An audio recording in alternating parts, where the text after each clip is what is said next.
nhân nào tôi sẽ đây.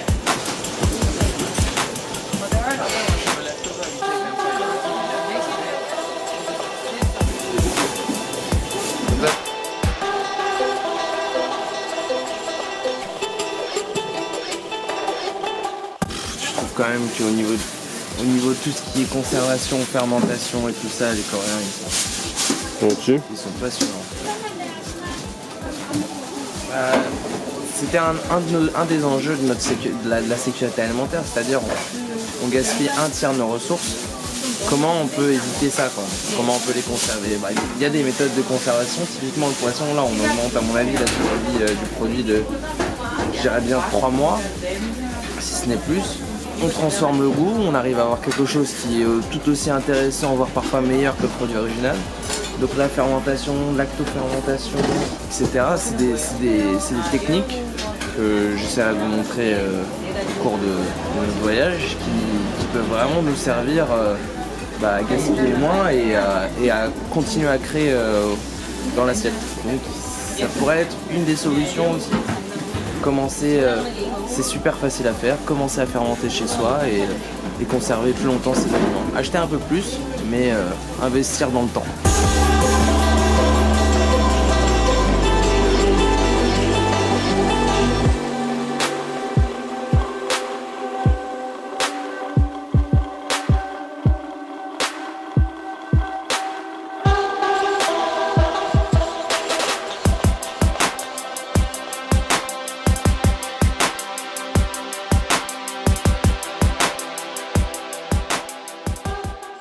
Salut tout le monde, alors on est en Corée, à Séoul, c'est notre dernier jour, demain départ pour Tokyo. On est un peu triste parce que ça a été quand même une super ville, on a rencontré des nonnes. Donc aujourd'hui on va faire une recette un peu basée sur la temple food coréenne. Les principes de la temple food coréenne, c'est déjà végétarien à 100%, de ne pas tuer. Et il y a des produits qui sont proscrits, type les oignons, les poireaux, parce qu'apparemment ça attire le désir sexuel et aussi ça peut gêner les nonnes ou les moines dans leur prière. Ah, et autre chose, un autre précepte, c'est la conservation des produits l'hiver pour l'été et donc de la fermentation. Donc aujourd'hui on va faire une recette autour du king ground. Ça c'est un champignon, c'est un peu le cousin asiatique du cèpe. Shiso, il y en a partout dans la cuisine coréenne. Épinards parce qu'ils étaient vraiment très jolis. Ça c'est de la castel je crois. J'ai trouvé ça super joli sur le marché, donc ça donne ces très jolies petites feuilles qui sont assez goûtues. Gochujang, donc ça c'est une pâte de piment fermentée à base de soja, farine de riz et piment. Seaweed, donc les algues marines coréennes, bon ça c'est un type, il y en a plus plein d'autres. Et ça c'est de la fougère que j'ai trouvé. La fougère comme la fougère qu'on connaît nous? Ouais, exactement, donc là elle a été blanchie déjà et ils la vendent blanchie. Voilà, donc ça c'est apparemment un des aliments qui est hyper récurrent dans la temple food. Donc là, bon, certes c'est une recette de temple food coréenne, mais on va faire des techniques à peu près françaises. Je vais commencer par tailler mes king ground. Et ce qu'on fait pour les cèpes, généralement, moi ce que j'aime bien qu'on fasse, c'est des stries en surface, juste. Ça cuit plus vite, parce que là vous voyez c'est un champignon qui est assez épais quand même, ça va prendre un poil de temps. Ça c'est notre hôte, c'est Mindy. Bonjour Mindy. Bonjour. Avec qui on a travaillé, avec qui j'ai eu la chance de travailler à Paris, dans un restaurant polonais. So we've eaten in Mindy restaurant, it was really good.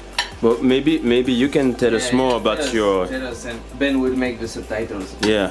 So we're trying to use the Korean seasonal ingredients and Korean flavors and replate it with the flavors and dishes that already exist. Young people also nowadays are eating more Western food, and I think that's a shame in a way, because we're Koreans and we should appreciate what we grew up with and what's given here. So with that ingredients and with that flavor, if we can just recreate it, and in your eyes it looks like Western, but when you eat it, it's something similar. And that's what I want to create here at Mishmash. Yes. So I guess, like the name Mishmash, it looks like a Western, but it tastes like Korean. Yeah. Cool.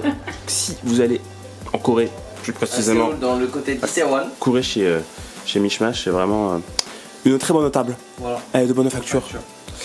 Ensuite, Donc ce que j'ai fait là, donc dans l'esprit un peu de préservation, il y a la cuisine nordique qui a émergé il y a, allez, quoi, on va dire un peu moins de 6 ans, 7 ans. Et un des aspects spécifiques de la cuisine nordique, c'était tout ce qui était un peu pickle, qu'on a popularisé après en France parce qu'on était en retard. Donc généralement les vinaigres, les fermentations, mais ça existait déjà dans la cuisine coréenne du Temple Food, qui a, how old is it, Minzy? It's from 57 BC. 57 BC. Donc il y a plus de, allez, quasiment 2000 ans. Et donc il y avait déjà des techniques de conservation. Donc là ce que j'ai fait avec mes ânes,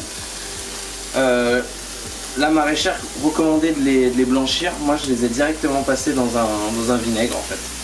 Et j'ai fait exactement la même chose pour mes fleurs de fougère qui ont été blanchies, qui sont un peu sans intérêt sans. Donc là, comme d'habitude, j'adore faire ça aussi, mais toujours en même vinaigre, à peu près 1, 2, 3 volumes d'eau, 2 de vinaigre, 1 de sucre. Et donc là, je les ai balancés direct dedans et je les ai marinés. Là, j'avais une tête de champignon, donc là, je vais les mettre aussi à mariner. Voilà, maintenant je laisse ça tranquillement. ça chauffe là? Non, non, alors je les portais à ébullition et ensuite j'ai mis tout dedans. mis dedans. Ça, je vais baisser un peu le feu pour que ce soit doux. Ça, tu les cuisines que sur la face estrier? Non, je vais retourner après. Je vais remettre juste un poil d'huile et je vais quand même saler parce que ça va aider sur ma cuisson. Ça va retirer l'eau. Ouais. Gochujang, gochujang, qui est vraiment une sorte de le miso coréen, juste pimenté, parce que le piment est très très présent dans la cuisine coréenne. Je vais en faire une vinaigrette plutôt que l'utiliser brute comme ça. Mais comment fait-on une vinaigrette? Une vinaigrette, pour moi, tu peux faire une vinaigrette avec tout, hein, mais pour moi, il faut un corps gras et une acidité. Et après, ton caractère, mais ça tu l'apportes comme tu veux. Le corps gras, c'est l'huile de sésame. Donc j'en mets pas trop. Une cuillère à café. Ensuite, je ferai l'équivalent, même le double en gochujang. Et ensuite, mon acidité. Avec du vinaigre. Là, j'ai mis l'équivalent de 2 cuillères à café. À peu près, je pense. Et ensuite, je vais rajouter une cuillère à café d'eau. Et ça me fait ma vinaigrette.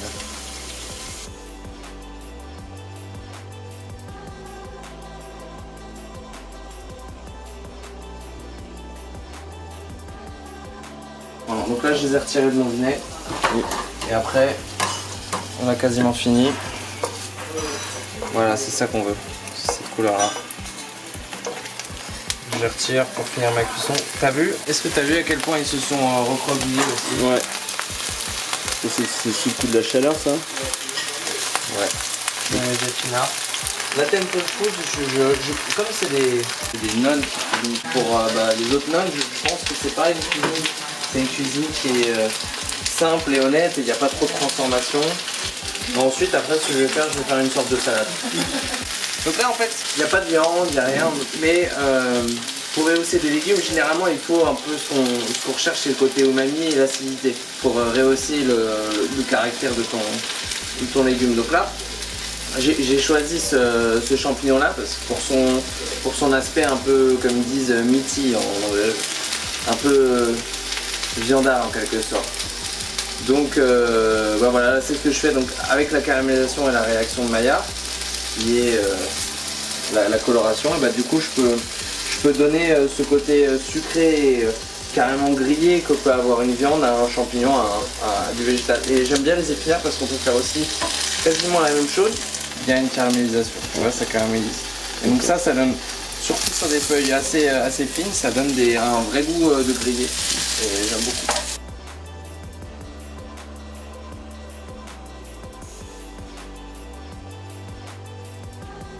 Ok, on va faire comme ça. Bon, donc là, ça c'est pour une personne. Hein. Donc je mets ma petite vinaigrette là, Vincent.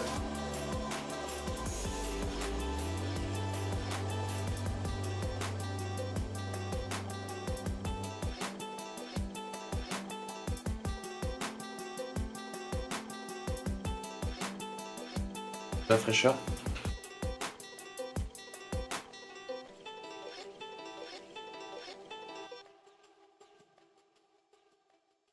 J'ai oublié puisque je suis un boulet, mais juste pour la fraîcheur, parce que là on est sur un truc qui est assez rond.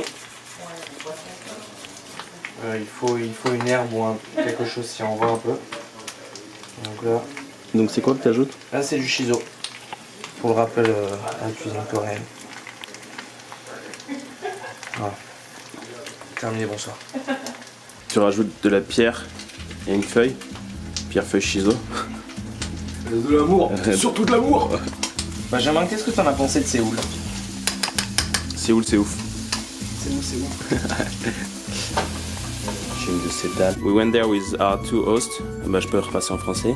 C'était un vrai festin. Easy, she ordered for maybe like 10 people. 100,000 people. Sorry, I can't multitask. Et 10 of the day, long day.